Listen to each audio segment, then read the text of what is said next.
note that we're back out of closed session and ask our city attorney if we have any reportable items.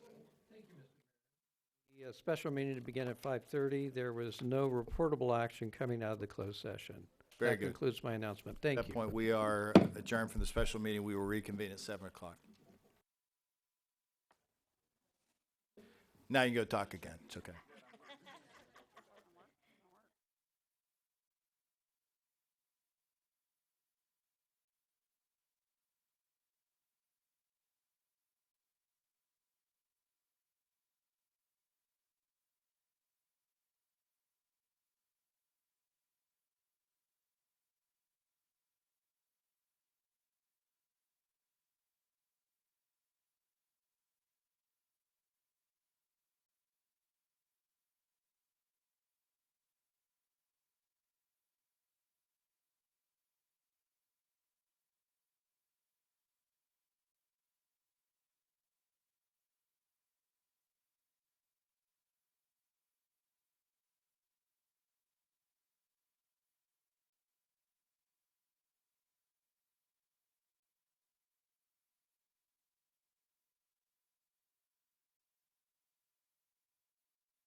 Everyone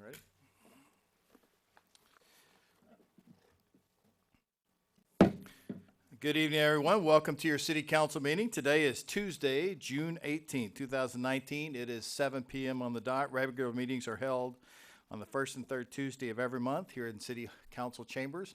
We welcome you to come back anytime you want to. We're so glad that you're here tonight. At this time, I'd like to have City Clerk Gomez, if she would please call the roll. Councilmember Raines? Present. Councilmember Genoway? Present. Councilmember Minigar? Present. Mayor Pro Tem Davies? Here. And Mayor Jennings? Here. Thank you. We have a quorum. Great. Thank you. This time I'd like to ask John Pointer, the American Legion Post 281, if you would please to come forward, lead us in the invocation. Then we have the privilege of having Cub Scout Pack 774 in the house to lead us in the Pledge of Allegiance. If you all would please rise.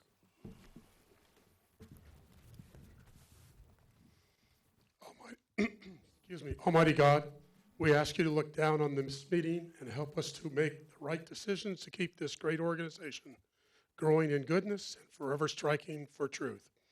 We ask this in your name. Amen.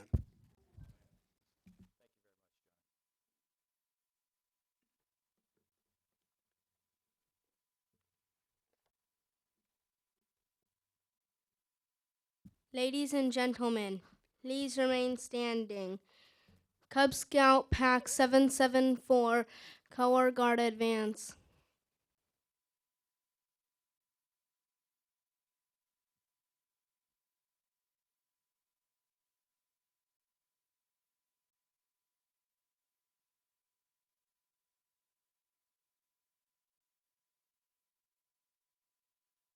Please place your hand over your heart.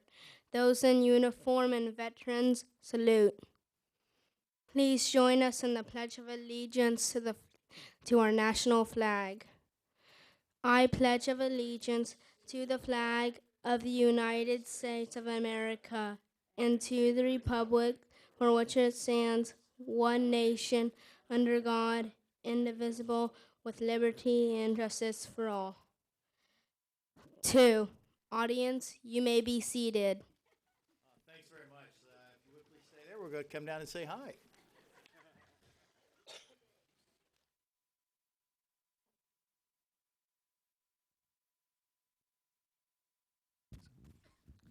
Great. Didn't they do a great job? Thanks so much, Cub Scouts. Now, which of you, who is this their first time ever to come do this? Some of you all?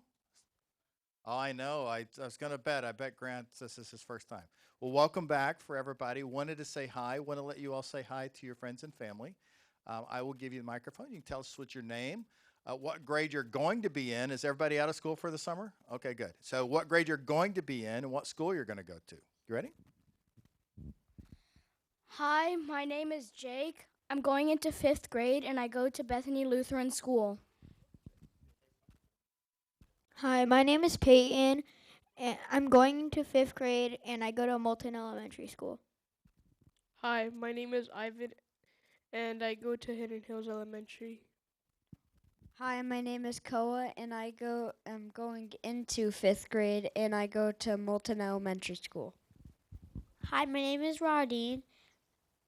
I'm going to 3rd grade and I go to Moulton Elementary. Hi, my name is Peyton. I'm gonna go to 3rd grade and I'm in Moulton Elementary. Hi, my name is Grant and I'm going to 4th grade and I go to Moulton Elementary. Hi, my name is Richard. I'm going into 5th grade and I go to Mission Basilica.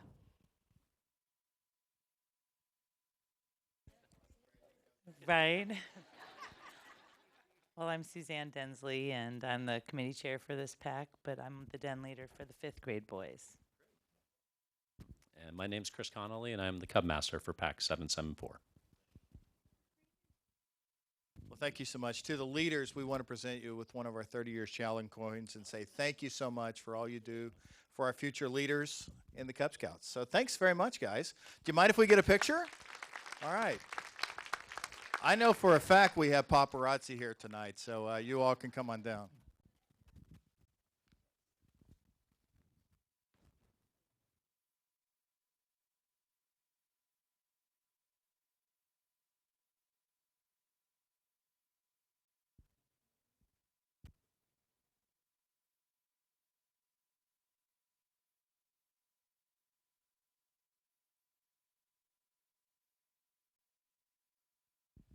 Y'all ever get the feeling that when we dismiss them, we're going to clear out the council chamber? I think it is. Who else dismissing us tonight? Which one of you else dismissing? You want the microphone?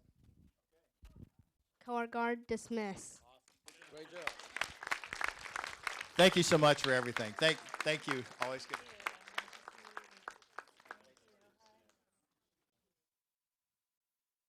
Thank you to all of them.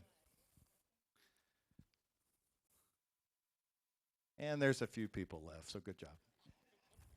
Our first presentation tonight, I'm going to take a little bit out of order from what the posted agenda was, but we want to start with first things first, and that is to recognize the people that keep us safe. And the City of Laguna Niguel has a fantastic relationship with the 1-4 Marines, and we've had that for a long time now.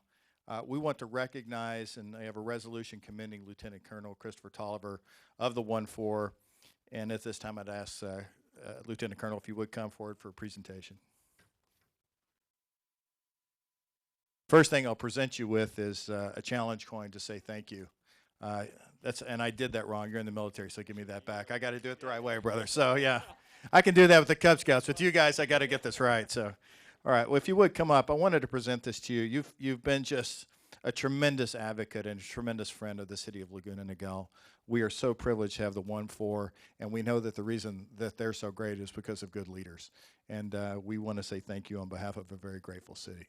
So if you wouldn't mind taking that. I also want to give a chance to our representatives from the Military Sport Committee to say something and follow up to that, if you would, please. Mayor Pro Tem Davies. Thank you. First of all, I want to also say hello to Sabrina, who comes to our meetings. Sabrina, if you want to stand up.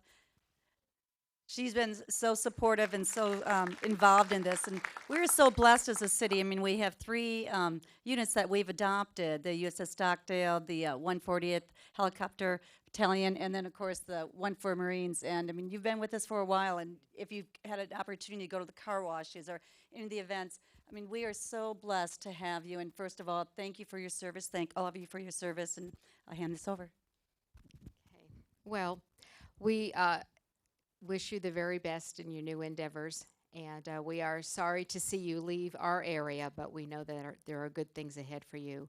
But the enthusiasm that your battalion has for our city and all that we do here, I mean, you make it so easy for our city to support your Marines. So thank you so much for all that you do. We wish you and your family the very best in the future.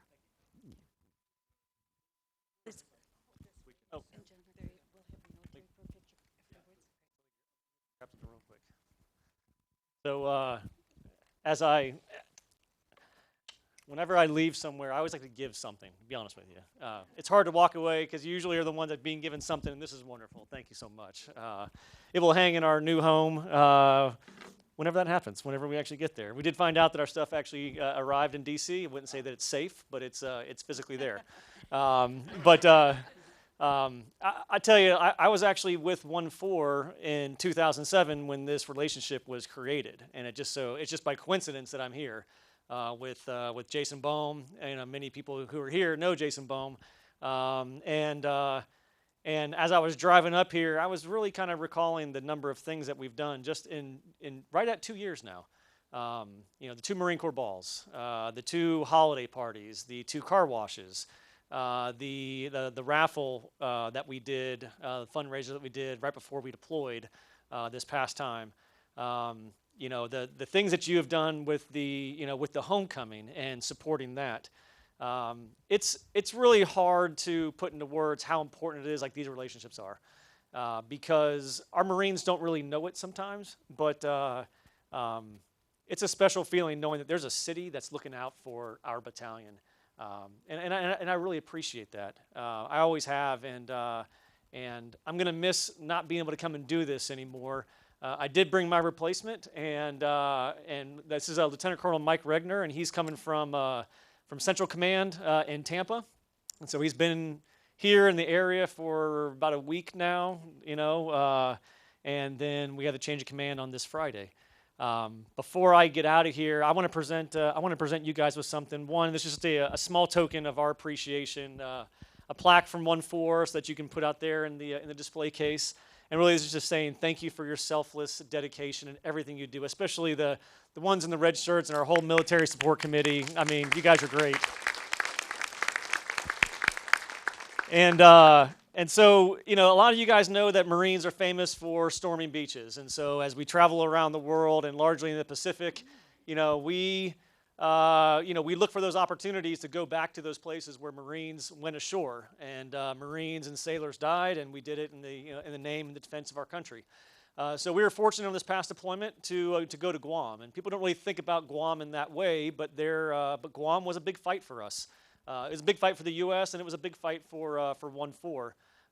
And so Sergeant Major Al Torres and I, we took the colors and we got in uniform. It's off base. Don't tell anybody that we were in uniform and camis off base, but we took our colors and we, with all the streamers and everything, and we went down to the beach and we actually promoted one of our Marines, but we got some pictures there, and I don't know for sure. I like to think that maybe that was the first time in 75 years that the colors had actually come across that beach again. And so but I brought some of it back for you guys. And so this is just a small little piece of the invasion beach at Guam. It was White 2, and 1-4 did really well there. But White 2 in Guam on 21 July 1944, and we got a little thing here so that you guys remember that's exactly what it's for. If not, somebody's going to throw a canister of sand away and wonder why it's there. Or put it on their salad. Yeah, or put it on their salad. So, Mayor, thank you. I'm sorry. Here you go. We'll do this first. Thank you so much. Thank you very much. Thank you so much. Yeah, and again, I want to thank everybody for just everything you've done. I mean, and really just the friendships and the relationships. It means a lot. It hurts to leave. It really does. I'll admit, people ask me like, "Hey, how do you feel? You excited?" I was like, "I'm pretty tired right now," but that's just part of command. And Mike is going to do an amazing job. He's got an amazing reputation, just incredibly positive, and I feel really fortunate that we were able to kind of hand it off like this. That I can show you guys Mike and say, "Hey, this is the new commander." And he is going to take this battalion and do amazing things. And I know that with your all support, it's going to be, great. So thank you very much. Well, Mike, we welcome you back anytime. We're so happy to work with you. And you come back anytime, and I have a feeling next time I see you, there'll be some silver birds on those collars. So we got to come on back. We're pulling for you, brother. I want to invite the Military Support Committee, if you would, to come up. We love these folks as much as we love our 1-4 as well. So I want to make sure that they got in the picture as well. Hard to follow those kids too. Yeah. I am going to school. But, yeah. Yeah, you didn't tell us what grade you were in. So.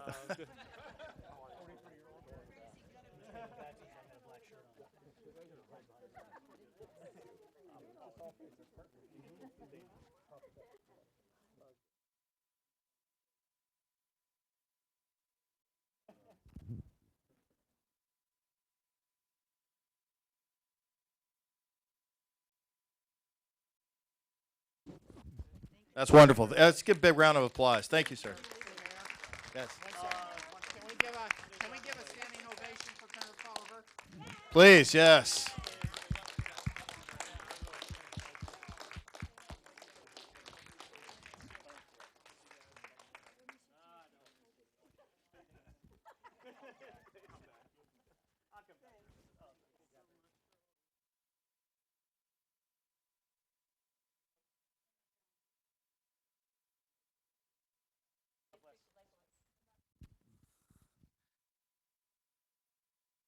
So who wants to follow that? So. Our next presentation is equally important to us, and we want to present plaques to the outgoing members of our Laguna Niguel Youth Committee for their years of service. This time I'd like to ask the following Youth Committee members if they would come up to the front and join us. Eliana Avila. Hi. Matthew Birmingham. Sean Casey. Nikki Minigar. Alex Probolski. Mason Rosal, Alyssa Siegel, Elena Singh, and John Stensby. I know we have some of those here. Alex. Thanks. Alyssa, see you. See you. I need a few more. Mason, where's yours? There's Mason. Eliana Singh. Thank you.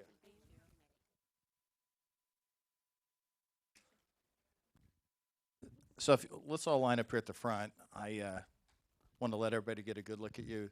The Laguna Niguel Youth Committee holds a special place in my heart for sure. It's one of the privileges that we have as city council members to sit on all of our city committees, but this one's a little different. It's a little special, and Councilmember Genoway and I have served with all of you all throughout your tenure here, and we're going to miss you. I mean, we always go through this every year, and it's a big deal. We watch you literally grow up in our chambers.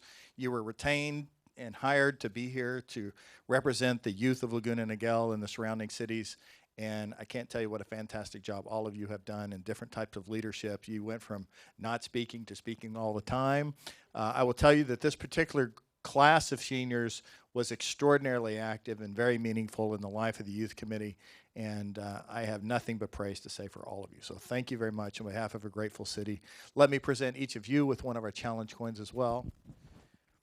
That will get you nothing in college, by the way. So. Oh, you got one. Okay, already got him that way. Did you get one? Oh, I got to get one. Now, one of the privileges is to ask what's next. So let me pass the microphone around real quick and let you tell us. First of all, say hi, say your name, and then tell us where you're headed off to in the fall. Hi, my name is Alyssa Siegel, and I'm going to be a freshman at UCSB studying biopsychology and going towards the medical field.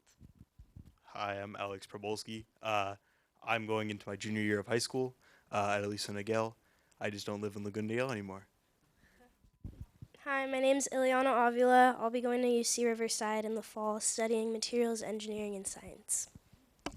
Good evening. My name is Elena Singh, and I am headed to UC Irvine as a freshman, and I will be studying social ecology, and I will be headed towards the medical field. Thank you.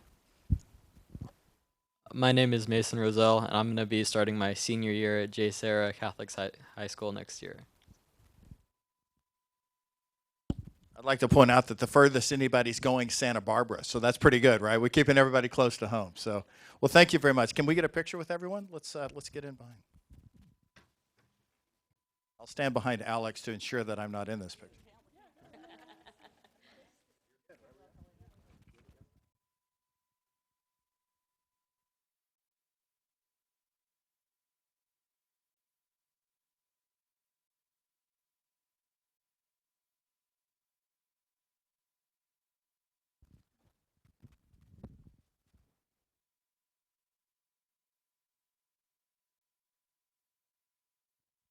And I also want to say thank you to all of our parents as well, because they were very, very committed to getting these kids here year after year, and we say thank you to them as well from a grateful city. So if you would, please help me join and say thank you to all of you. Appreciate it.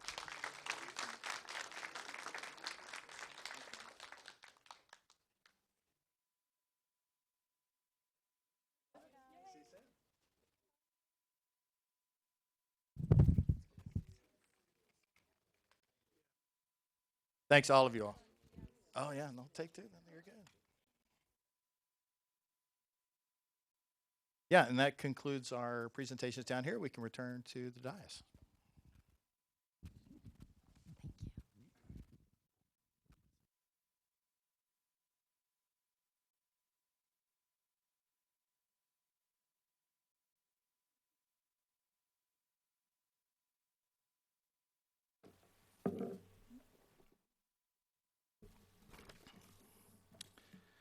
Our last presentation this evening is the Orange County Transportation Authority update on the I-5 widening project, SR 73 to El Toro Road and the Laguna Niguel to San Juan Capistrano passing siding project.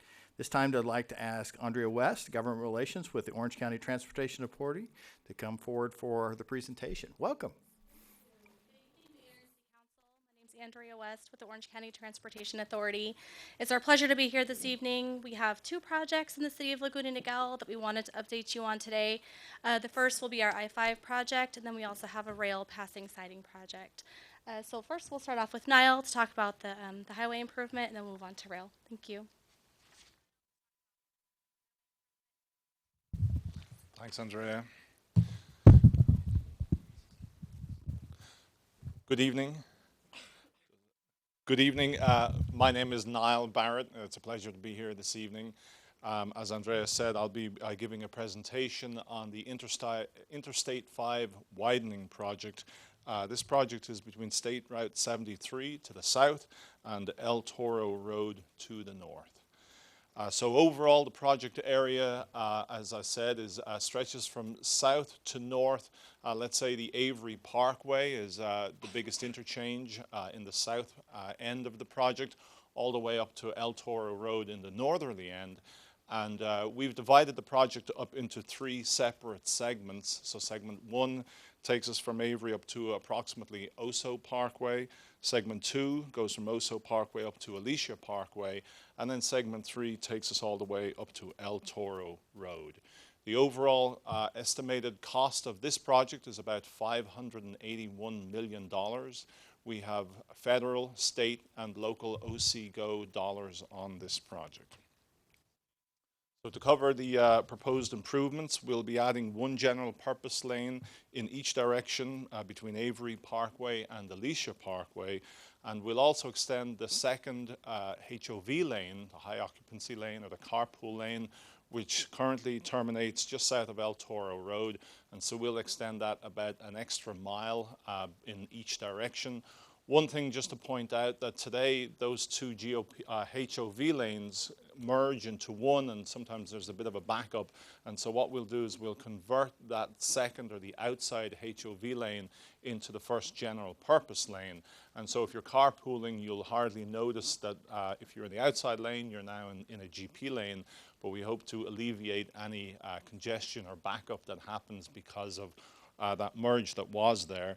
We'll also reconstruct Avery Parkway, as mentioned, on La Paz Road, those two interchanges, and I'll get into that in a little bit. There's a lot of auxiliary lanes out there, which we will reconstruct, as well as providing a couple of new auxiliary lanes. And of course, as we widen the freeway, we need to realign all of the on and off ramps throughout the area. And so that's a lot of what you'll see as well happening. So just to look at Avery Parkway, you can see this gives you an approximate what it looks like overall today.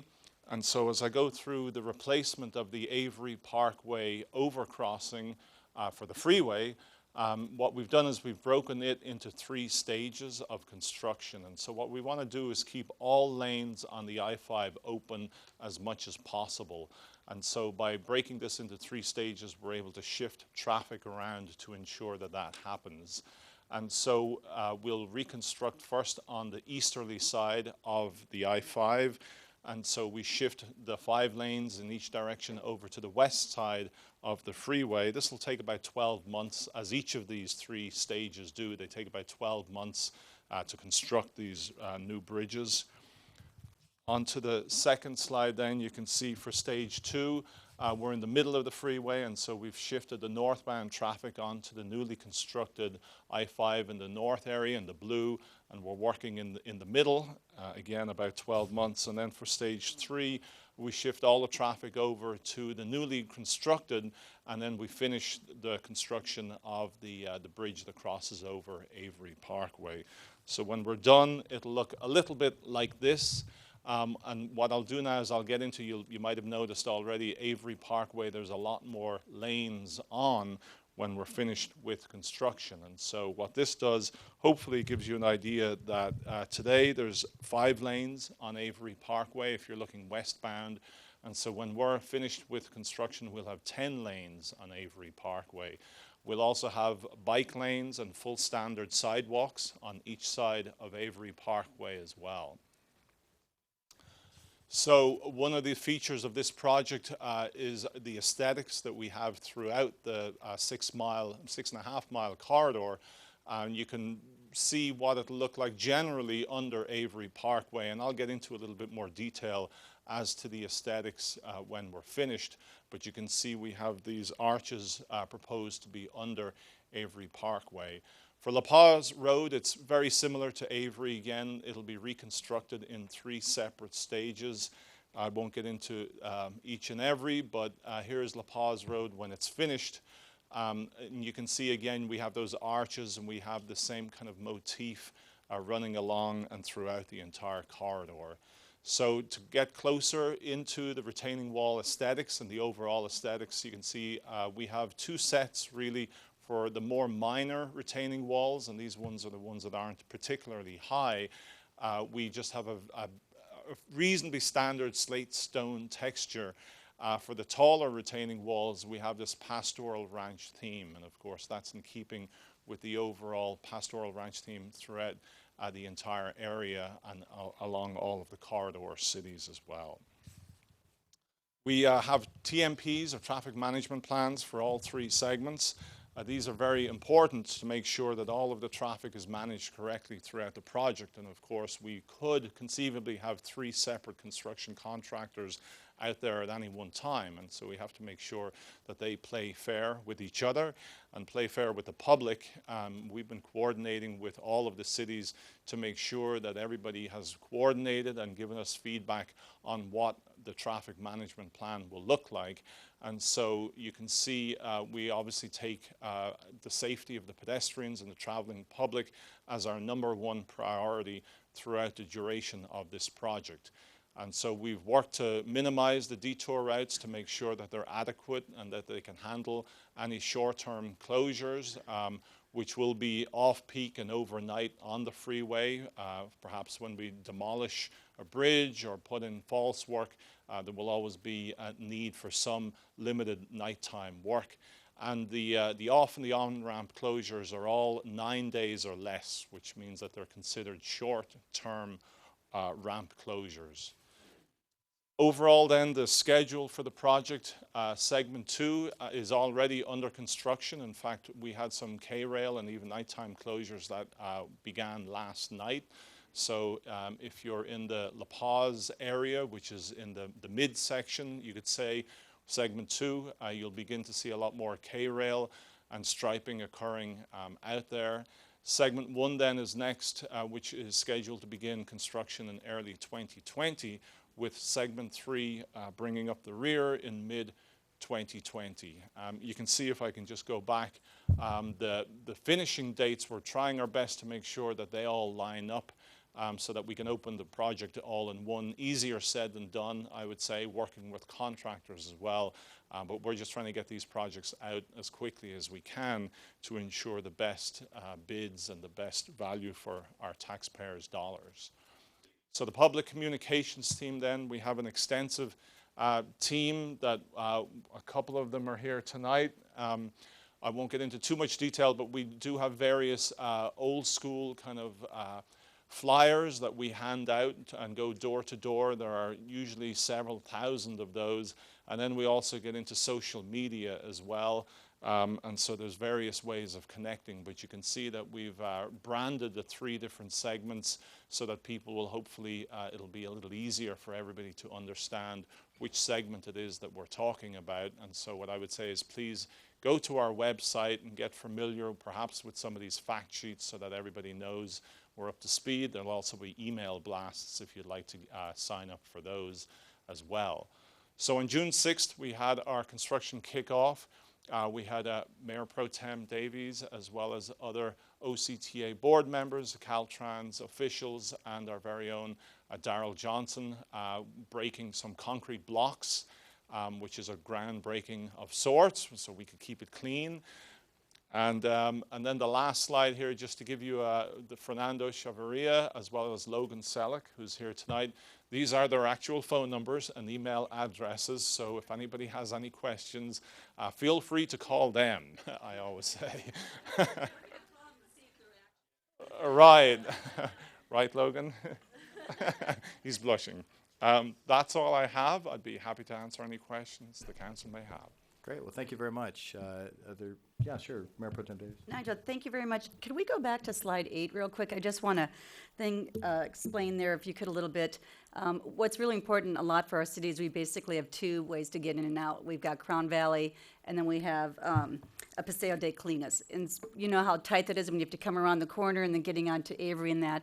That's going to make a big difference in regards to the widening it, so it's not so hard where you're like, get into that lane before you miss it. So we'll have it kind of divided up, right, so it'll be easy to get to the freeway or go straight. Right, it'll be a lot easier. Probably the next one will show you, in fact, some of those left turn pockets, whereas today they're a little on top of each other and it's very constrained, it's tight.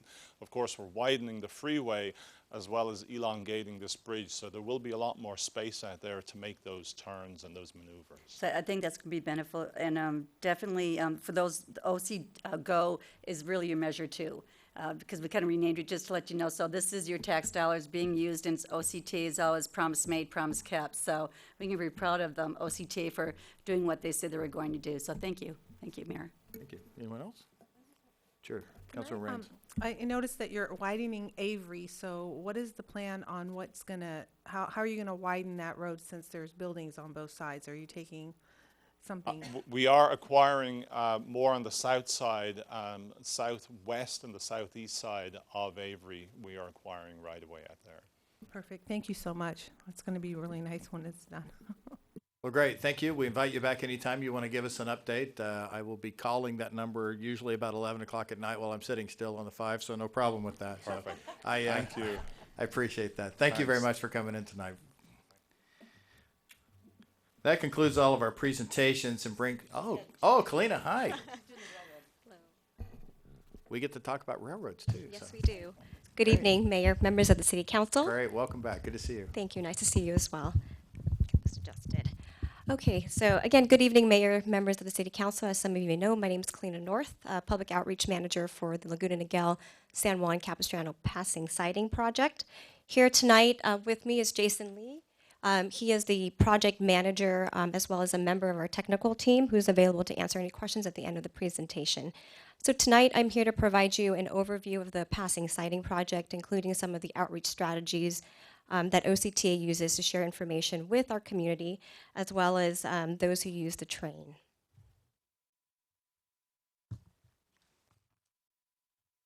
So the $34.1 million is in the city of Laguna Niguel and San Juan Capistrano.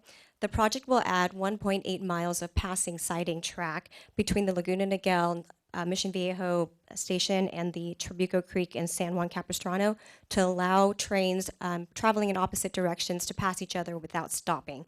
So as a result, the benefits would include reducing delays, increasing safety, and as well as providing more reliable passenger service on the Losan corridor. So in addition to adding passing siding track, the project will also relocate a spur track south of the Laguna Niguel Mission Viejo station, improve the crossing at the Saddleback Rancho Capistrano, and raise approximately 600 feet of Camino Capistrano near the private crossing to improve access. In addition to that, there's going to be an area that's going to be paved for parking crews as well as maintenance personnel. So there are 6 phases to the project. This is a list of some of the major activities.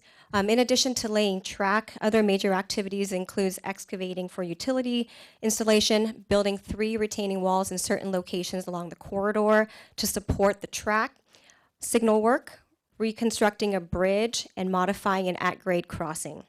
So at this time, there are 2 planned service rail interruptions, one in October and one in February.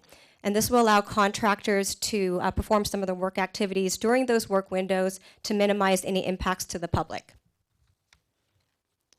So in addition, contractors will be performing some utility work at Rancho Capistrano in mid-July.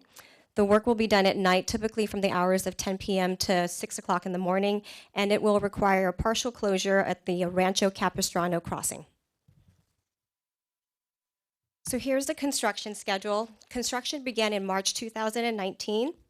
And as you can see here, it's a 2-year cycle, so construction is expected to wrap up in early 2021.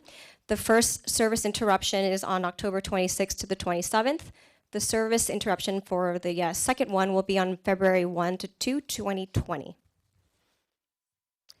So OCTA's public outreach team uses several customized strategies to engage the public. We also have a wide range of collateral pieces that we distribute to the community as well. Last summer, OCTA hosted a public information meeting here in Laguna Niguel to talk about the project, introducing it prior to construction. But now that we are in construction, we've been in communications with our key stakeholder, providing one-on-one presentations and briefings. So in addition, we will be working with Metrolink very closely to inform the riders of the service interruptions through pop-up events and other communication methods. We also launched our construction alerts that provides the latest information and potential impacts regarding the project, and we will continue this effort through the end of construction. So with that, that concludes my presentation, and Jason and I are available to answer any questions. Great, thank you so much for the presentation. I had one question. Is the Rancho Capistrano crossing still going to be at grade, or is there an overpass, underpass, or is it still? It's going to be at grade. At grade. Yeah, I know that's a real challenge there because there's not a lot of place for the access to it. So. Good. Well, thank you very much. Are there any questions from the dais? Great. Well, thank you so much. Thank you. Welcome back, and I appreciate the presentation. So I think unless we have another one, now I close this. Okay, good. That concludes our presentation and brings us to public communications. I do have some requests to speak forms. Ask the City Clerk Gomez, are there any other requests to speak forms that have come in? Okay, good. Let's turn to our first public speaker, which is Ali Kia.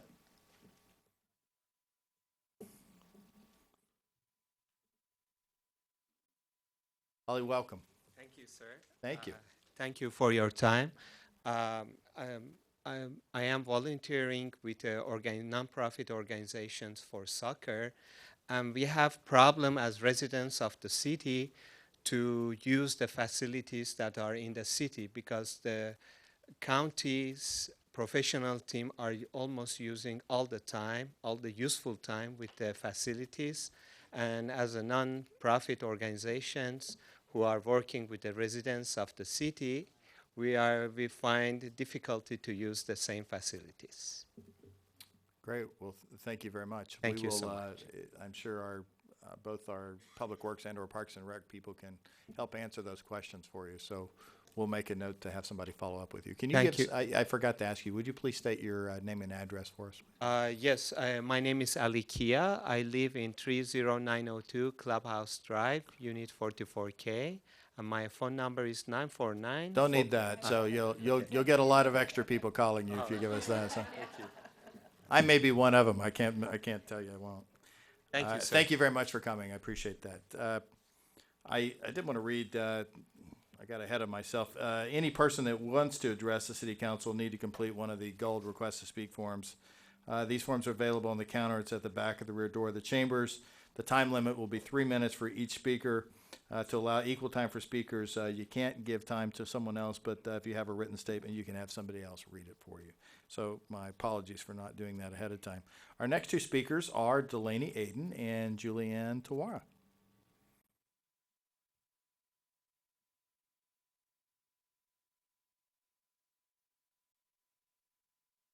And helpers. Welcome. Thank you for coming. If you would please state your name and address for us.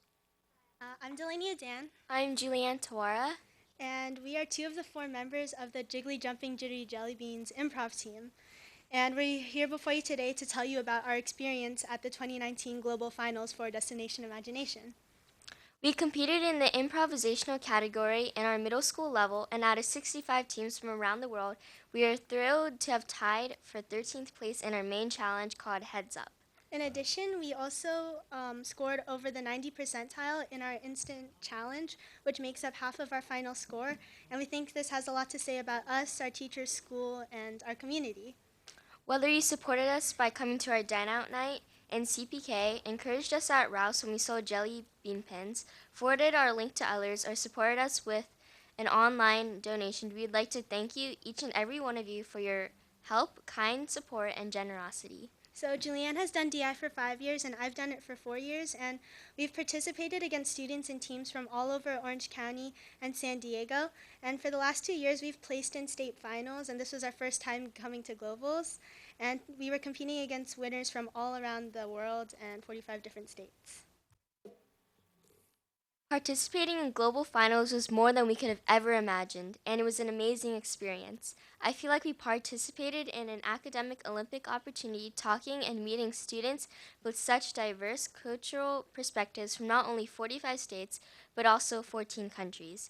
Over 1,200 teams and 8,000 students gathered in Kansas City to showcase their teams' creative and innovative solutions to challenges in one of the 6 competitive areas. And anyone who knows or has been to global finals also has experienced the salesmanship, learned and practiced when pin trading, which is truly an ingenious way to meet new friends and show good sportsmanship. We plan to continue DI and hope to be so blessed to earn the right in whatever challenge we undertake to qualify for DI Globals over the next 5 years. We are proud of what we have accomplished, and if you would like to help us, we are still working hard to raise funds in the amount of $7,000. The donation information is located on the paper we have before you. And we would like to thank you guys, especially Council, for helping supporting our team and be a part of this amazing experience for us, and we appreciate your kindness and generosity. The Jiggly Jumping Jittery Jelly Beans, thank you again for your time, help, and continued support. Thank you so much. That might be my favorite presentation of the year. So, good job, girls. And on behalf of a grateful city, we are so proud to have you all as our ambassadors out there. And you're doing a fantastic job, and I'm so glad to hear that you're going to stay in this for many, many years to come. So thank you so much. And thank you to your parents, too. Good job. Our next speaker, who has the distinction of following that, is Martha McNicholas.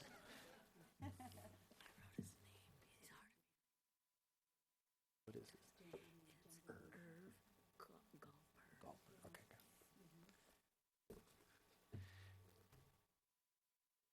good. it's only right to have a member of the school board follow that. So that seemed right. So I know. welcome. Marines and kids. I and know, it's a tough crowd Jeez, tonight. jeez. Good luck. Yes, I'm Martha McNicholas. I'm a trustee on the Capistrano Unified School Board, and I live at 23 Malibu in Laguna Niguel for almost 31 years. I'm here to let you know about, if you don't know already, the district is considering a school facilities improvement bond for possibly next March's election cycle. I know you've received some information on our recent polling results. We're looking at that as a very positive indication. And there's an upcoming school board workshop next Wednesday, June 26th at 6:30. Now, I understand there is another city meeting regarding the Pooch Park at that time. So you're going to have to divide your, who's going where. But we'd love to see you at our, it's a workshop, so it's a school board meeting, but it's much more informal. And there's a lot of conversation and questions if you have any questions about it. Just so you know, we are considering two different SFIDs, two different areas. One is what we're calling the southern area, which includes San Clemente and part of Capistrano Beach. The other part we're calling the western SFID, which includes Dana Point minus Capo Beach, Laguna Niguel, and Aliso Viejo.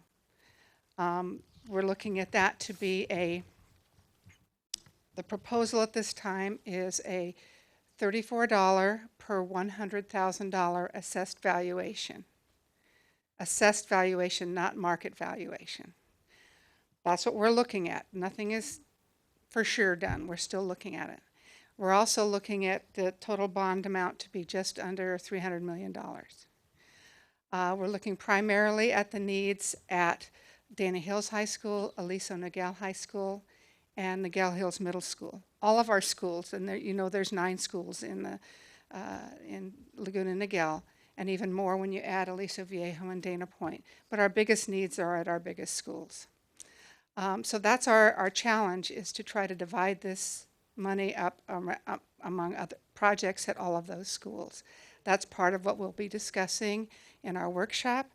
Our timeline is we will have a discussion in July with a resolution of intent to form SFIDs. It's not a done deal, we're still discussing it, with the target in October of a final resolution and calling for an election. So your input is greatly appreciated. We want to get the word out there to as many people as possible. We're basing everything on what we hear from the school sites, but there's a lot of other people that don't have access to or don't visit our school sites very often. So just wanted to get the word out there. Workshop next Wednesday. Would love to see you there. If you have any questions, contact me or anybody at the district office. Great. Thank you. Thank you very much, Martha. Our next speaker is Pam Lawrence.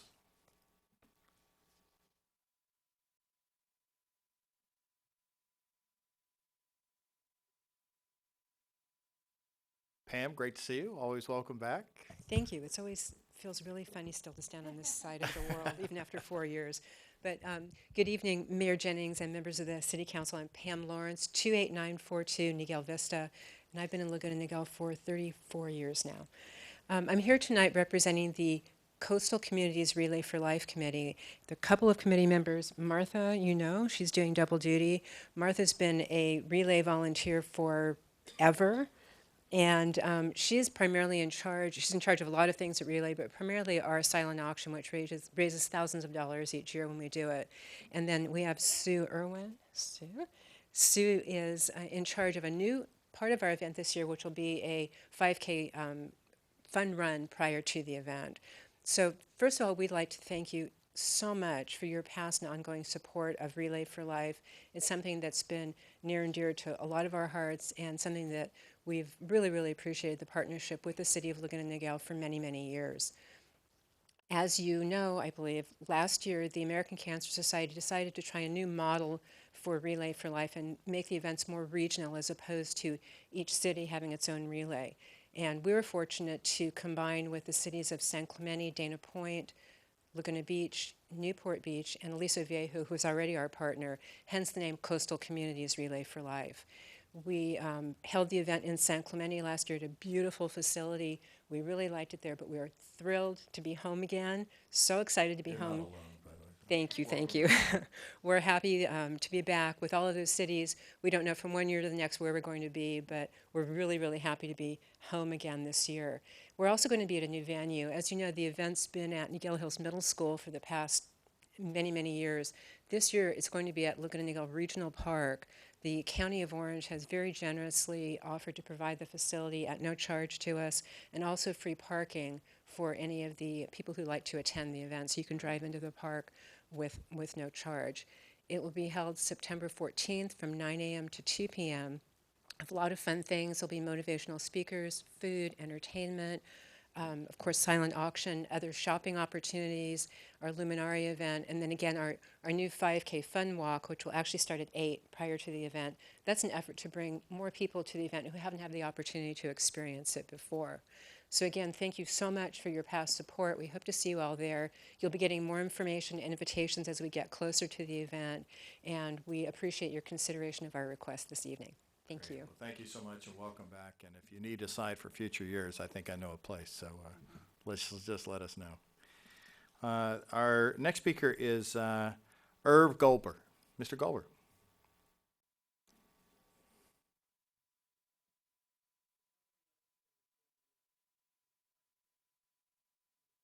Sure. Yeah, I'd be happy to. In fact, let me see if I have any of those. In fact, I think I've got all the speakers for the library.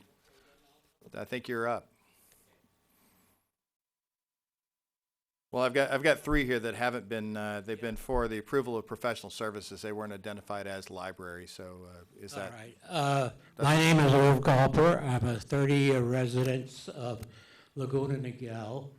30 years ago, the supervisors decided to take the El Toro Marine Base and turn it into a major airport, as it was, and then the big planes would be coming over our house. Most of you don't even know that that existed. When I talk about it, people look at me like I'm nuts. Anyhow, we put up a tremendous battle. We went door to door. We knocked on doors. A judge finally said, you people have to make a decision, and it'll become a decision whether you want the airport in El Toro and the planes coming over, the big planes. As it was, we were getting the marine planes, which was bad enough, but that's the supervisors wanted to be big shots, and they wanted a major airport where the base was. Well, we fought, we rang bells, we knocked on doors. It was what do you call it? The election came, and lo and behold, we won. The judge decided that there will not be a air base in where the Marine base was, and that was the end of it. So I'm telling everybody here that if we have a cause to do, we have people in this community who are willing to get up and fight for it. And I'm also a volunteer in the library, and I feel very strongly about what's going to happen to that. So thank you, and whatever things can be done, we are here to do it. Thank you. Irv, thank you so much for coming in tonight. Appreciate your words. Let me go now to Peggy Schwartz. Peggy. And my apologies to you. The word library is way down at the bottom, but I found it. So thank you very much, Peggy. If you would please state your name and address. I'm Peggy Schwartz. I live at 28771 Drakes Bay, Laguna Niguel. Excuse me. I'm president of the Friends of the Laguna Niguel Library, and I've been involved with libraries for over 35 years. 20 of those were here in Laguna Niguel. The city has been a strong supporter of the library from its conception, including an annual grant of $30,000. And of course, we thank you for your support over all those years. I realize that the city controls the land use, and the county will be approving the plans for the use of the land out here. I feel it's important for you all to know our concerns, because we all are working together. We want our library to continue to be a strong presence for Laguna Niguel. So the first concern is, why are we tearing down a present library to replace it? The building was remodeled in 2013, It was closed for 2 years just for that remodel. We moved back just 6 years ago. The money that was involved in that was considerable. The county invested $1.4 million, and in that project, the Friends invested $180,000 in the improvements at the time of the remodel. A year ago, we committed another $100,000 for interior upgrades, and we have already spent $60,000 of that. So our concern is that our money that we've invested is going to be torn down and lost. Concerns about a new building. Would the library be built prior to tearing down the old building so that we could move immediately, or would it be closed for the duration of the whole building project? Obviously, closing it creates a huge disruption for our community in both accessing the library staff for guidance, for library materials, a place to work and study and socialize, and the cancellation of our wonderful programming. Closing a library halts the development of the collection, and it leaves a hole in the collection for those years that it's closed. The next concern is, what size would it be? I wanted to make sure that you were aware that the new ADA regulations will mean fewer books in the same square footage. So the current square footage is 14,700 square feet, and we estimate that we would lose between 15 and 30% of our book collection because the aisles have to be increased from 36 inches to 42 inches. We are already too small. Currently, the books that haven't been checked out in the past 2 years have to be removed to make room for new. That's your time. Are you almost done? You got a little bit. I haven't. Let me finish one point, and then I'll turn it over to Daryl, who'll do the rest of it. Our daily door number runs from 400 to 800 people daily. Today we passed 500 by noon. It was because we had our first summer program, family program. So I'm going to turn it over to Daryl. Great, thank you very much. Our next speaker, Daryl Euchre. Thank you, Daryl. I want to thank you for pronouncing my name correctly. Hey, Not many people do that. Yeah, you're welcome. That's a famous name. They know me because of Bob Euchre, and I do claim Never him heard of him, but I as, like as a distant relative. Welcome. If you would please state your name and address for us. Sir. Daryl Euchre, 24876 Golden Vista, Laguna Niguel. I've been a resident for about 15, 16 years. Great. Welcome, City Hall. I'm on the board of Friends of the Library, and since we found out at the last minute there's only 3 minutes per person, we've made a quick change here so we could have an extra person speak. Books are still a strong factor in our community. Our circulation is going up each year. Last year, our circulation was 232,000 items, up 18% over 2017. By the end of May, we were averaging 20,000 items checked out per month. Our community uses our library for a variety of uses, including as a place to work. We recently paid to install additional study areas and electric outlets. To do that, we took about 30 feet of shelf space for books. In May, our wireless usage jumped 84% over the previous May, from 375,000 minutes to 475,000. That averages out, that's 7,916 hours in 1 month, or 255 hours a day, or 25 people on Wi-Fi for 10 hours each day in our library. We need community rooms at least equal to the current building and dedicated for library usage. Our community meeting rooms are busy and our programs are expanding along with our building attendance. Our family programs and children's story hours have been doubled. Our program attendance year to date is up 82%.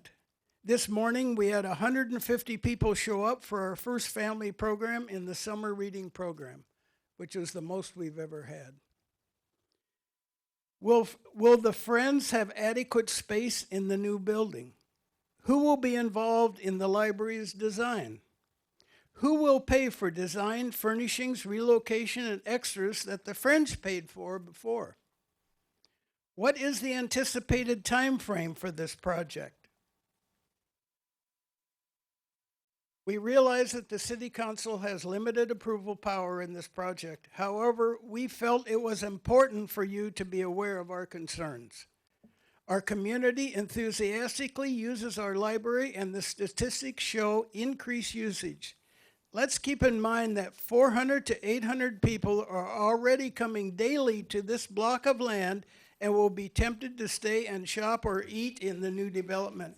We need to have a library that will meet our growing needs and of which the community will be proud. Mr. Euchre, thank you. That's our comments. Thank you. Thank you so much. I think the answers to your question are yes, the county, and soon. So if I wrote them down in the right order. So thank you very much, sir.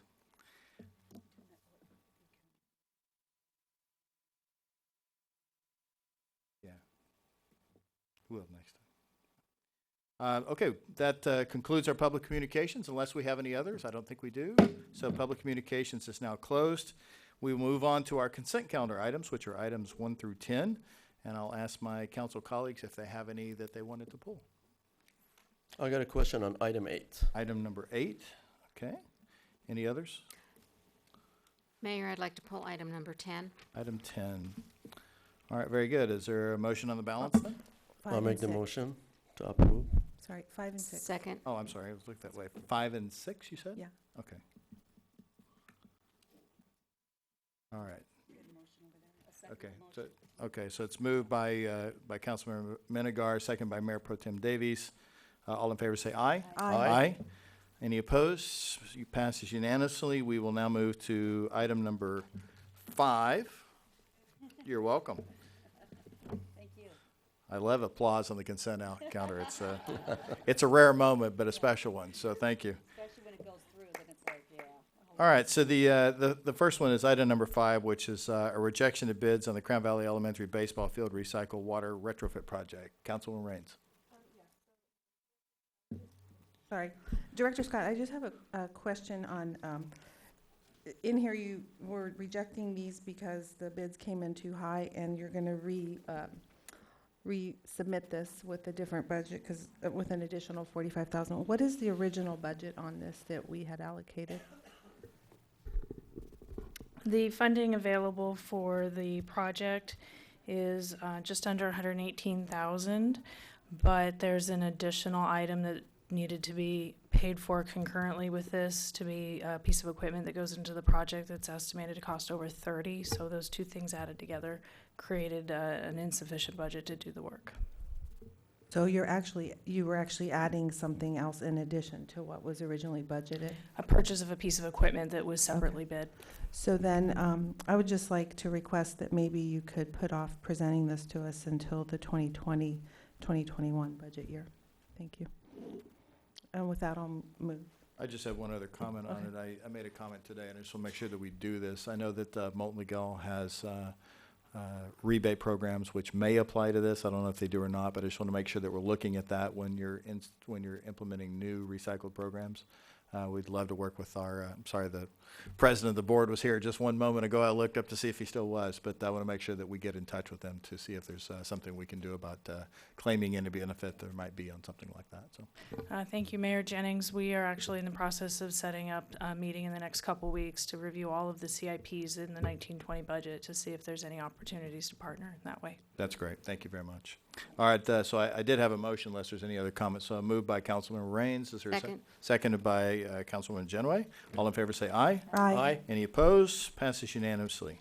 We'll move on to consent item number 6, which is notice of completion of Laguna Niguel Skate and Soccer Field Synthetic Turf Replacement Projects. This was pulled by Councilwoman Raines. This is for Director Erlandson. So when we have an excess on anything such as in this area, what is the procedure on how you, where do you put that money and how do you reappropriate or what do you do with that? If you could answer that, please. Sure, Councilmember Raines. Historically, any budgetary savings at the conclusion of a CIP project has been used either to pre-fund new or existing CIP projects approved by the City Council as part of both the mid-year budget review and the annual adopted budget process. And also, monies, savings have been transferred to allocate funding to close any gaps resulting from increasing market costs. So basically, as part of the bid process, which annually we've seen those costs increasing as part of the market recovery, the economic recovery. Thank you for that clarification, and I'll move the item. Okay. It's moved by Councilwoman Raines, seconded by Mayor Pro Tem Davies. All in favor say aye. Aye. Aye. Any opposed? It passes unanimously.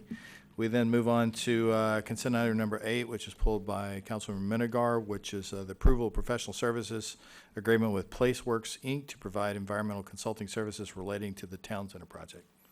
Councilmember. Thank you. I have a question for the planning manager, Morgan. This is in reference to the budget allocation of $154K for the project. I just wanted to, I would hope that you can clarify that. Is it going to be like the last time? It was back in 2015, if I recall, when we had the Agura project. The cost allocation was 50-50 between the city as a municipal corporation and the County of Orange.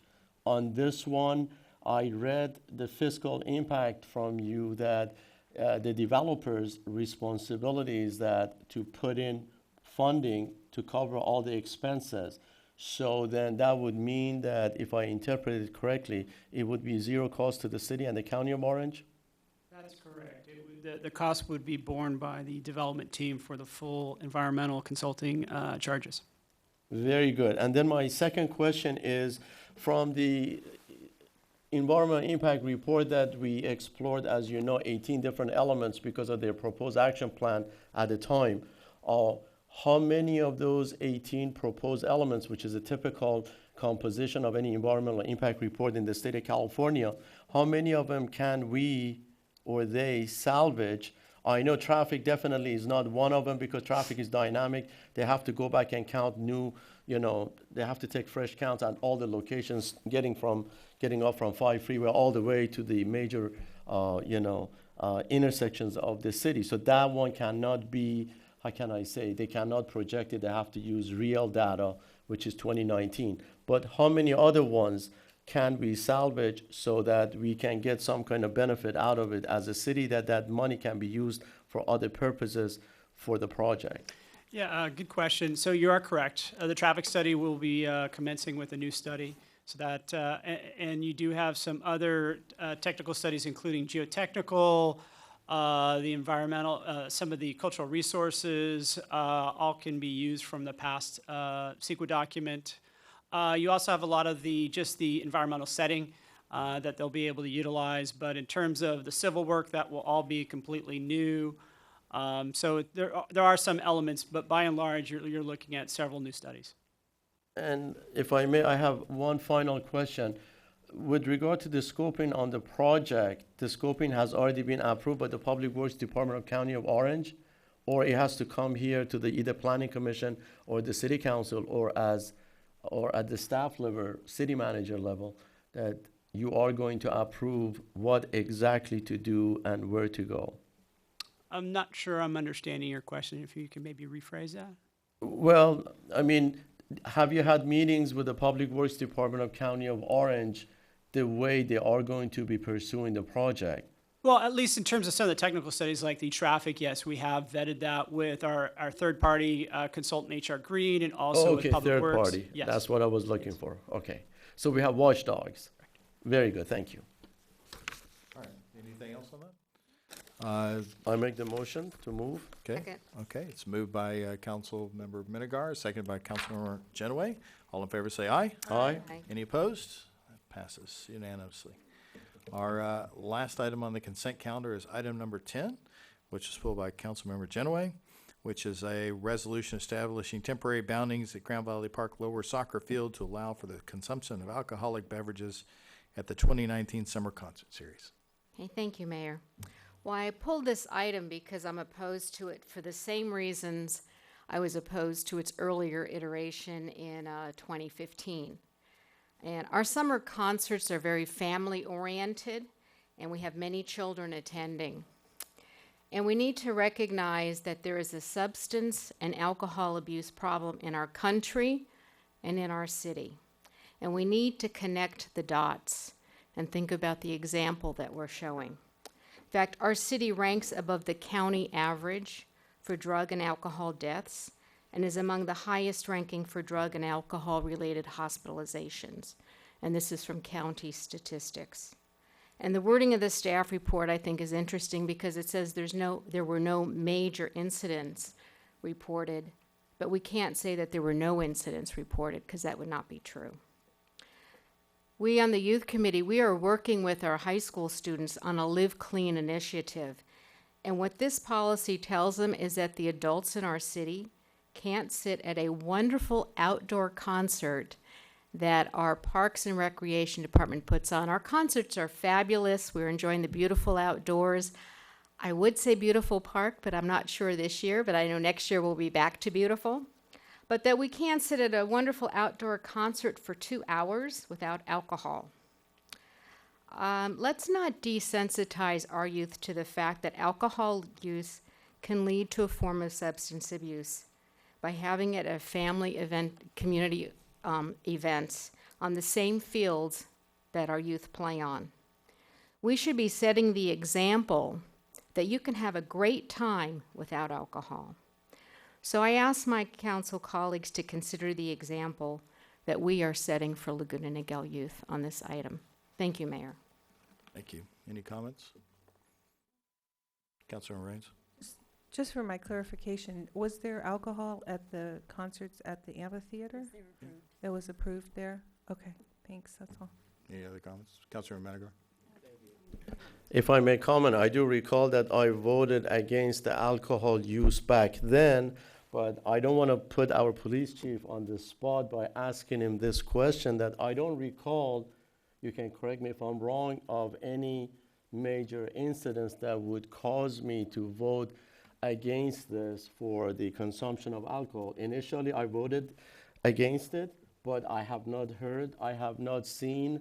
I've been at some of those concerts that it would make me or force me basically from a moral obligation perspective to vote against it this time.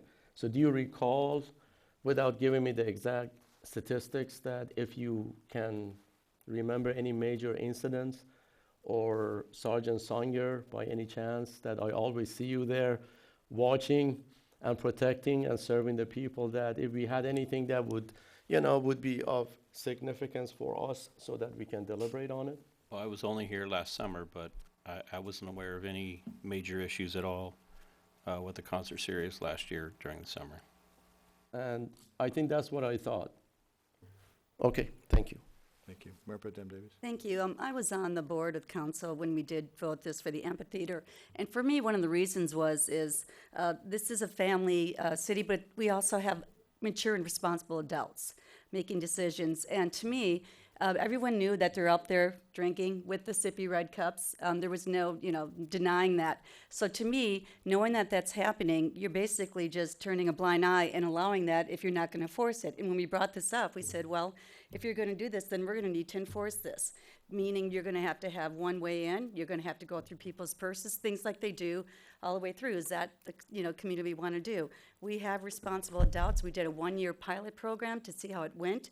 We were fine.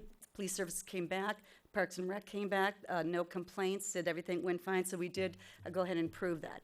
So for me, moving this over, I think we've had more responsible residents, not to mention, they're not drinking out of red cups where you have to walk around trying to figure what's in there.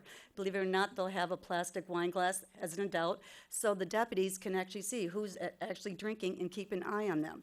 So to me, it makes a lot more sense where you're looking that way. And again, we do have, this is a great community. We have a lot of adults that come to these concerts. If you look, they enjoy it.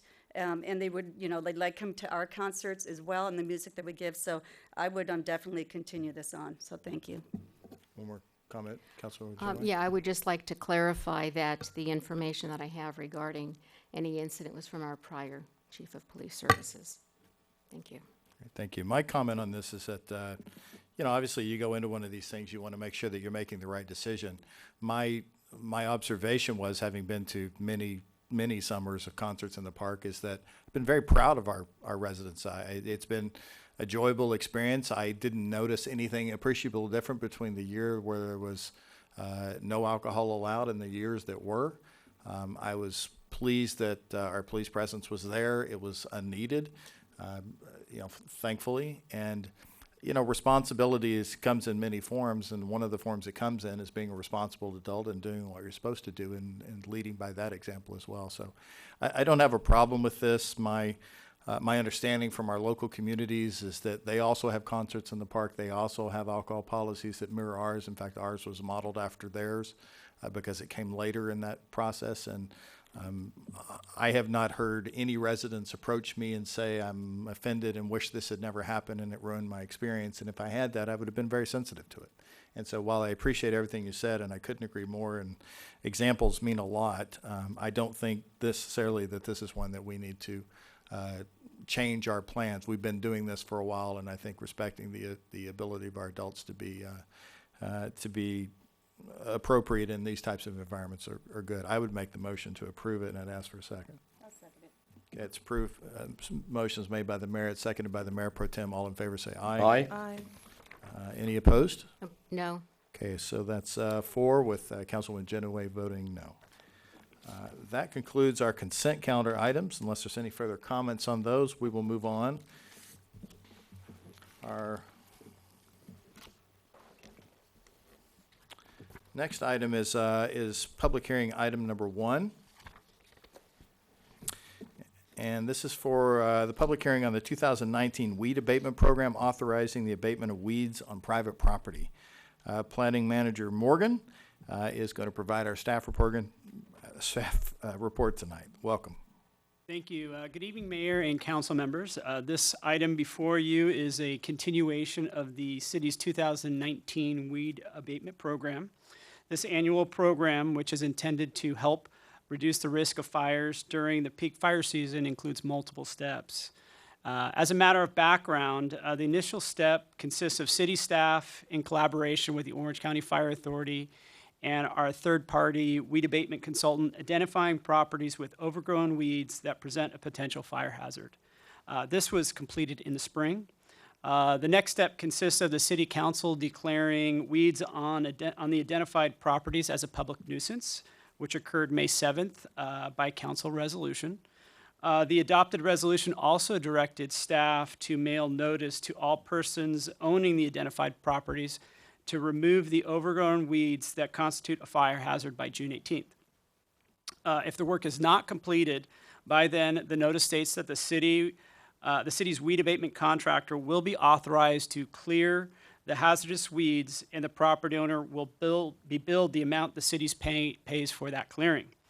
The notice additionally informs property owners of the opportunity to attend this evening's council meeting should they object to the nuisance determination and or the abatement by the city.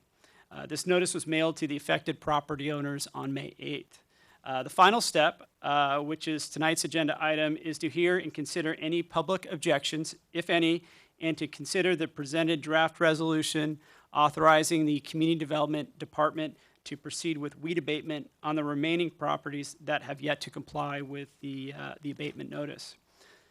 Although we are hopeful this doesn't occur, if payment for the work is not received at a future date, the City Council would have the option of adding the charge to the property owner's tax bill. That concludes staff's presentation. I'd be happy to answer any questions. Thank you. Great. Thanks, Mr. Morgan. I want to, unless there are any comments on that, I want to come back to it, but let me open the public hearing now. The public hearing is now open to receive testimony from the public, if any, regarding the 2019 weed abatement authorization program for the abatement of weeds on private property. City Clerk Gomez, have we had any requests to speak? Having seen that, I will now close the public hearing, and I want to call for council comments. I want to start by saying that this has been topical this week. I'm not exactly sure why it popped up this week, but I have read what I would call dozens, if not hundreds, of posts online on several different threads about the proliferation of the mustard grass, which was beautiful earlier this spring, which has now grown to in some places 10 feet tall, and it is brown and dry. And I know that our weed abatement program is addressing it. I also know that some of the late rains that we have is also backfilling in things that we've already done, so we'll have to play some catch up on additional weed abatement. I bring that up to raise the issue that, one, I'm surprised nobody's here to talk about it, but they didn't. And secondly, that as a city council, we do care greatly about the fire protection of the city. In fact, it's one of the things we spend a tremendous amount of effort and money on, especially this year, because we are very well aware of this risk. And I want to give credit to our city manager and our public works department for being very proactive on something that we've got a lot of hillside and a lot of space in this town, and this is no small project by any means. We are pulling back 100 feet from most of the ridge lines on these properties to protect them. We also are going up from the base of these for a period of space, whatever, I forget the number, but whatever's required, and we've been doing that. We need our HOA neighbors and friends to help with that. There are many of those listed on the abatement list that we are about to vote on. I'm disappointed to see that. I think they should be more proactive in that regard. I certainly would want them to be. And to the extent that I may have some respect for them, as it turns out, because some of these people apparently like to take advantage of it costs them less if we do it than they hire somebody else to do it, which maybe that's a good savings. I don't know. But we will go through this process, and we will make sure that this is taken care of. And for those in the city who have been very active, I want to say thank you, because that's no small task either. And then say thanks again to Public Works for taking on this daunting project. And I look forward to seeing it through to completion. I have every intention of asking for this to be enforced, because it is important, and we have a lot left to come and work on that regard. See if there's any other comments from the council. Councilman Raines. I just have a question. Director Morgan, in the past, we've used the same process, right, where the city's done it. Have we had an issue with collecting the money for this, or has it been pretty easily collected from the residents that we've abated? Just as a matter of background, this program previously was administered by our Public Works Department, so this is somewhat new for community development, but my understanding is that we've been incredibly successful in the past. As the mayor mentioned earlier, oftentimes the cities is able to do it at a more economical rate just by volume, and usually residents are very cooperative, especially when it's associated with fire safety. Thank you so much. I think it's an important thing that we move towards keeping on our schedule. Great. Thank you very much. Mayor Pro Tem? Thank you. I just want to, I know our fire chief isn't here, but I know that he would be agreeing with this. Again, that mustard seed is beautiful, but that is like kindling when it comes to this time, as soon as it starts becoming dry. And so in as much rain as we had, we have to make sure we're protecting our city, and we're protecting those residents around these that are, being reported on. So thank you. Thank you very much. Councilwoman Genoway. Okay, well, I have to disagree. Mustard grass, it is not beautiful. Not if you're allergic to it. I can't stand it when I see those yellow hills. But this really is, it's a public safety matter, and I appreciate your taking care of that. My question, though, is we've seen the changing weather patterns and when things are blooming. At some point, are we going to need to look at our schedule for doing this and not be doing it the same time every year if there's a change in when these plants are proliferating? Yeah, we rely heavily on OCFA to provide us guidance. So if they felt it was more appropriate to begin this process at an earlier date, to the best of my knowledge, there would be nothing that would preclude us from doing so. So Okay. it's something we can explore in the future. Okay, thank you. Anyone else? Councilor Menegar? The only thing I was going to ask, I guess this goes to the city manager. I would like for a social media post or something acknowledging what we're doing here tonight and sort of getting on top of this campaign. One, we're doing a lot of good work, and I want to make sure they know about it. You and I talked today about options for doing that, and I want to make sure that they know that, because I'd very much I'd like to share it with the people that have contacted me, and they keep asking why we don't do online forums about this topic and things and others, but I'd like to get back to them on that, and I'm sure that some of my colleagues would like to as well. We'd be happy to post information. Great, thank you. So with that, is there any other comments? I'd make a motion to approve. Is this a motion to approve? Okay, so I'll make a I'll motion to second. approve the public hearing item number 1. I seconded if it was not seconded. I heard Mayor Pro Tem Davies, so That's fine. all in 3 favor say- seconds. Yeah, 2 seconds. Well, we can have all the seconds we want.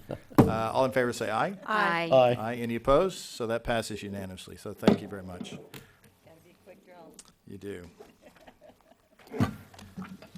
All right, with that, that concludes our regular council agenda items. We will go now to council reports, and I will turn to my left to Councilmember Miniger. Thank you, Mr. Mayor. Besides attending numerous board and subcommittee meetings during the past 2 weeks, during the last joint boards meeting of the TCA, which I chaired, I'm pleased to announce that with a unanimous vote of my 23 elected board colleagues, TCA is going to pay off its $12.8 million for its unfunded pension liability in fiscal year 2020. And this is a clear commitment of our board and I to fiscal responsibility. And I'm very pleased and proud of that, because when you look at a lot of other organizations, i.e. public organizations, public agencies, in the county of Orange, one of them has $280 million unfunded, another one has $500 million unfunded, and I can go on and on. When I looked at the statistics, I thought that this is going to be a big danger, like an umbrella over the county of Orange and all the agencies that would be operating within. So I'm very pleased to make that announcement. And besides that, I just attended the Flag Day salute last Saturday in Irvine, and that concludes my report. Thank you. Great, thank you very much. Councilwoman Genoway. Well, since our last council meeting, we had some graduations. So congratulations to Councilmember Minigar and to Mayor Jennings for having a graduate in your family. That's fantastic. I was pleased to finally get out of high school. Yes, we were too. We're glad you made it.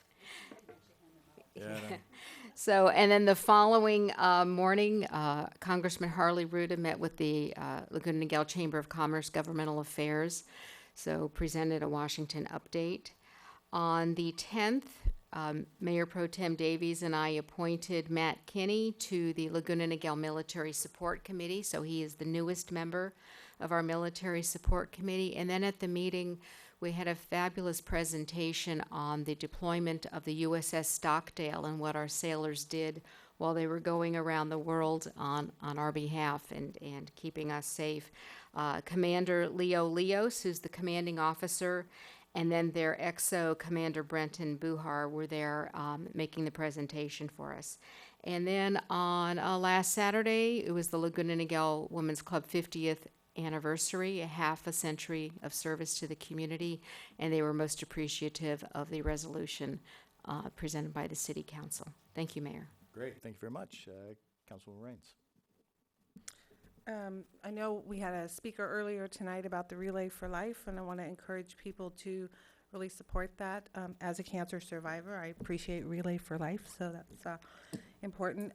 The other thing that I wanted to talk about was last council meeting, we had approved a budget, and one of the discussion items that was brought up is our pension liability. And so Mayor Pro Tem Davies and I had spoken. We'd like to look into having some kind of a policy formed on how we're going to look at paying down our pension liability. If you could maybe work on something like that, Director Erlandson, and present to us for adoption. And I will be attending a pension liability workshop this Thursday, so I'll be happy to share the information that I get from that after this Thursday. And with that, I'm done. Thanks. Thank you very much. Mayor Pro Tem Davies. And I'll actually jump on that. I know that we've got our workshop. That's something that we can discuss. And I think we're talking about bringing that up at the workshop, correct, Mr. Hall? The pension or the CIP? The CIP, but Yeah, perhaps we if have- it's, right. Yes, we will cover the CIP on July 23rd. Okay. Yes. And everyone else kind of covered everything. I just want to remind everyone that we're having the community outreach meeting for the Pooch Park, Wednesday, June 26th, 6 p.m. here. And I am taking all these flyers out to all of the vets and pet shops and that, so that we can get a good group of people and really hear from their voices. So we're looking forward to that. Thank you. Great, completely agree with that. I know the Mayor Pro Tem and I will be at that and look forward to hearing all the comments. We've had a lot of great ideas from people online and otherwise contacting us about that, so I look forward to hearing it here at City Hall. I want to let you all know, I don't speak about this very often, but as your representative to the Orange County Vector Control Board, I want to let you know that this year we had our first case of West Nile virus show up in a group of birds that we found. This is far earlier than we normally have. We are concerned at the Vector Control that the rainy season may actually be expediting this. We usually find that it goes into birds first. It's not long after that we trap mosquitoes all year long, and it won't be long before we find West Nile virus in the mosquitoes. And then, of course, immediately thereafter, we start getting reports of people having conditions because they get bit by the mosquitoes. The takeaway from that is this happens every year, so I'm not being alarmist. I'm just telling you that the proliferation of it has grown year over year. And because we have a very wet year, if you're going to be outside at all, I always recommend that in addition to sunscreen, you put on just a generic over-the-counter bug repellent, and it does wonders. It can truly almost save your life, if not save your life. Fortunately, in Laguna Niguel, we have not had any of these cases in the past. They're primarily limited for reasons that escape the professionals to our North County cities. But that doesn't mean that there's some border that they mind. They can go anywhere they want, and I just want to make sure everyone's very well aware of that. This past week, I think it was a week before last perhaps, it's been since our last meeting, we had a very interesting meeting that was the House Committee on the Environment was held here in Laguna Niguel. It was at the Ziggurat Federal Building. Congressman Ruda and Congressman Levin put that on. They sit on the environmental subcommittee for that. I was very pleased with the report I got. They brought in professionals from the Nuclear Regulatory Committee, and really the entire subject of that was to get a status report on the San Onofre Nuclear Generating Station and the storage of spent nuclear fuel down there.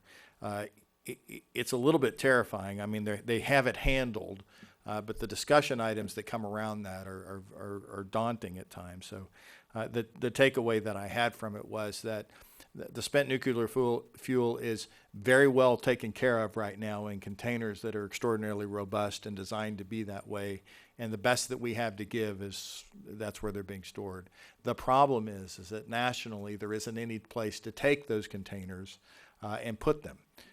Anyone would tell you that it makes sense to put them anywhere other than a beach on a fault line.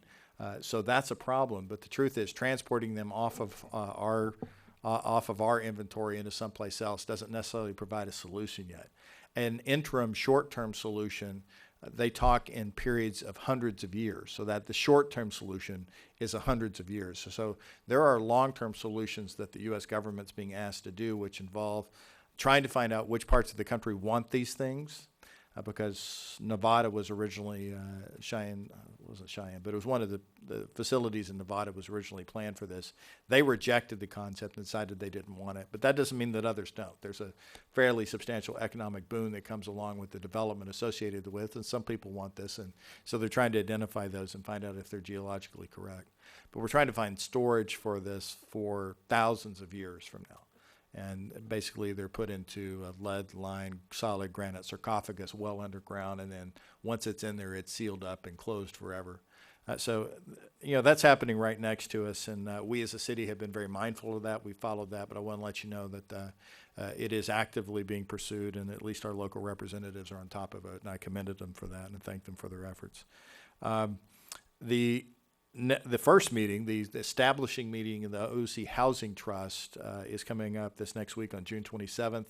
I mentioned last time I was honored to be elected to that, and we have a very strong South County presence. I look forward to seeing who else is there for the rest of the cities, but that's coming up, and that's designed to address homelessness issues and the affordability and the building of housing to accommodate that. One thing that came up out of our budget approval process was a discussion regarding our capital improvement projects. It was noted that we had some substantial carryovers year to year in CIP projects, and one comment was made that maybe there's something we can do about that, and I wanted to let I think the council may know by now, but I've asked the city manager to put on our schedule for June the 23rd a special workshop just to go through our CIP. And if there are projects that we can either prioritize up so that we can handle them more quickly. I'm sorry, what? Did I say, what did I say? I said June. I do that almost every meeting. Sorry about that. Elaine usually points it out. It's July 23rd.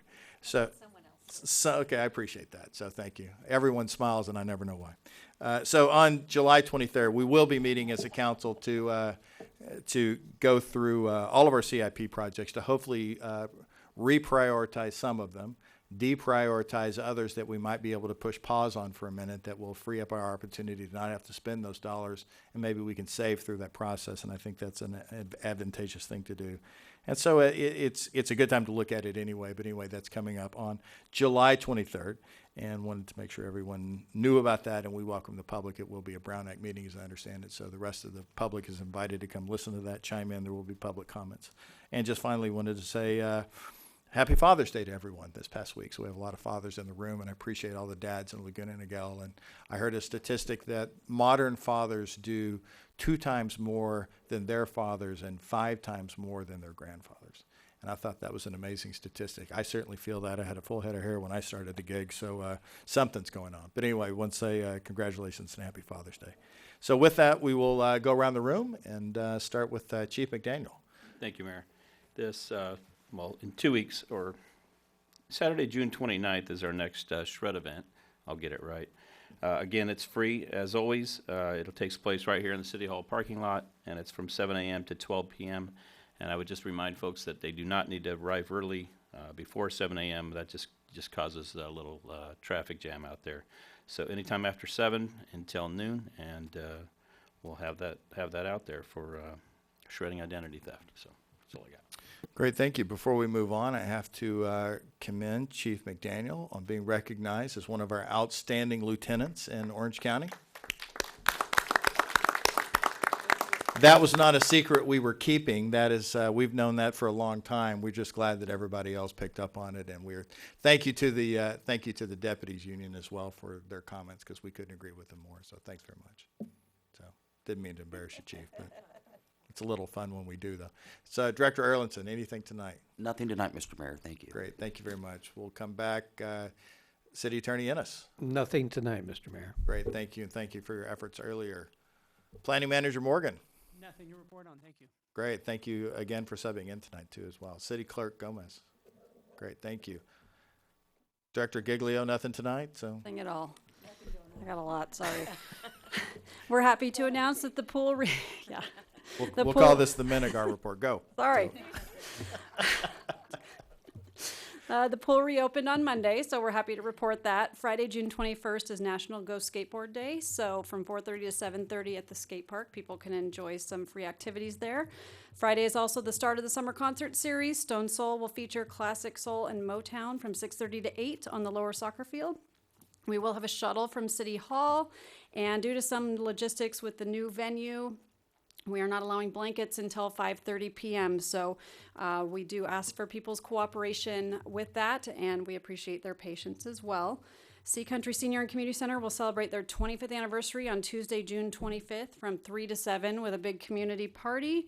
The annual Snakes Aren't Scary lecture, which it seems pretty small, but this is actually a very large event that we have every year that people really enjoy. They get to see snake demonstrations. None of my staff like to work it because it freaks them out, but it's going to be here at City Hall at 7 p.m. And we encourage you to get involved and celebrate America with your community at the annual 4th of July celebration at Crown Valley Park. This includes registering for the 40th annual Run in the Park starting at 7:30. You can go to ymcaoc.org for more information about that. After the run, support the Chamber of Commerce at the 36th annual Pancake Breakfast. Information is at lnchamber.com. And the pool will be open for free lap swim and rec swim. Specific times are posted online and in the recreation brochure. We have a super fun concert from 6:30 to 8 p.m. And you can't miss the fireworks spectacular at 9 p.m. at the Laguna Niguel Regional Park. So info about everything I just said, it can be found on the city website or in the Laguna Niguel recreation brochure. Thank you. Absolutely amazing, and we can't wait to do all of it. So, and there's this thing coming up in August too, which I'm sure is not keeping any of the Yes, carnival. we will report on that more later. Yeah, I know. But there is a Busy. website page for the carnival on the city website. Great, thank you. And I know there was a comment. Yeah, I from just Mayor had Pro Tem. a quick question in regards to the concert. I know how good you guys are.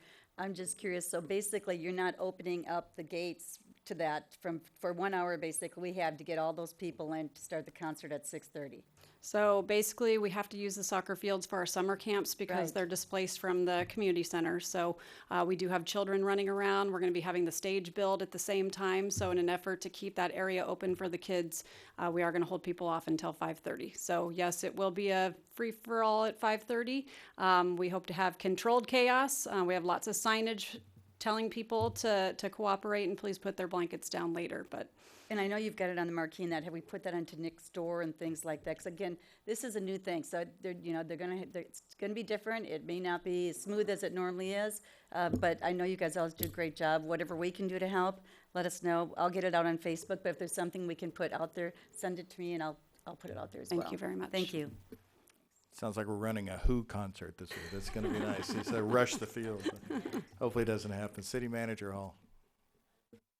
Oh, wow. Okay, good. Well, thank you very much for all your efforts this week, and we had a great report. Before we close tonight, I'm doing something a little bit off schedule, but something that I want to make sure that we take a moment to pause on. You know, it doesn't take a long time to be in Laguna Niguel for a little bit of remarkable to rub off on somebody. And that type of remarkable is brought to us from years worth of experience and years worth of just being very good people.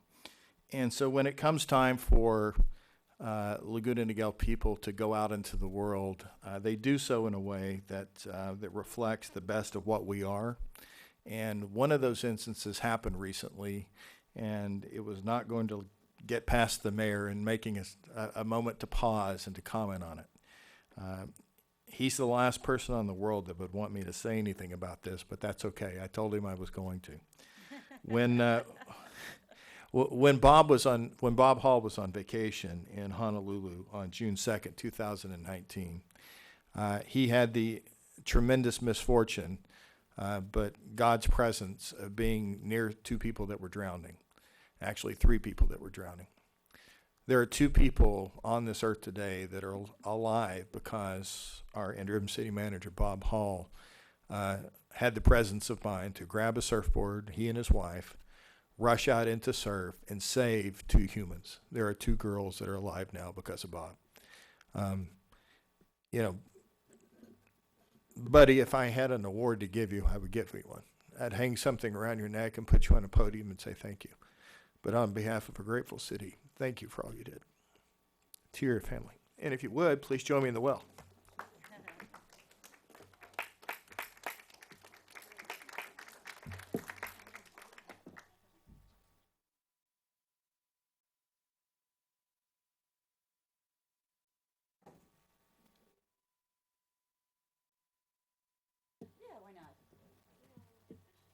Come on down, please. So this is a recognition from the City of Laguna Niguel to Bob Hall.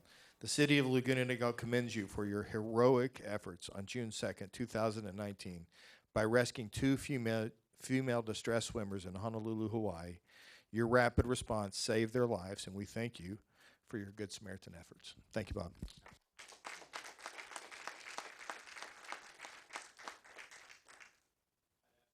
You want to talk, but I know you don't. So thank you very much. And because I know that that there was somebody who passed away that day, I'd like to close this meeting in memory of that person if we could. So thank you. We are adjourned at 8:40 p.m. Thank you very much.